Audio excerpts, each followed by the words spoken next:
સુરતમાં નવરાત્રીને ધ્યાનમાં રાખીને સુરત શહેર ટ્રાફિક વિભાગની ટીમે એલર્ટ મોડ પર આવી હતી।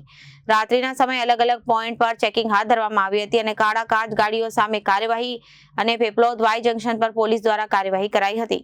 સુરતમાં નવરાત્રીને ધ્યાનમાં રાખીને સુરત શહેર ટ્રાફિક વિભાગની ટીમે એલર્ટ મોડ પર છે। રાત્રિના સમયે અલગ અલગ પોઈન્ટ પર ચેકિંગ કરવામાં આવી હતી અને કાળા કાચ ગાડીઓ સામે કાર્યવાહી પેપલોદ વાય જંકશન પર પોલીસ દ્વારા કાર્યવાહી કરી અને બ્લેક ફિલ્મ કાઢી દંડ આપી કાર્યવાહી કરવામાં આવી હતી। કાળા કાચ અને ગાડીઓમાં નવરાત્રીમાં કોઈ અઘટિત બનાવ ન બને એની તપાસ અને ખાસ તાકેદારી રાખવામાં આવી હતી।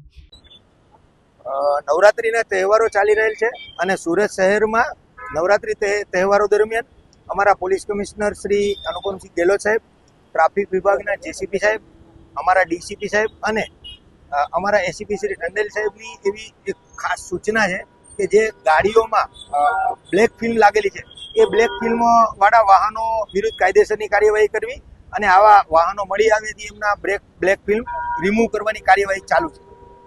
Reporter Arvind Rathod, Janadesh news, Surat.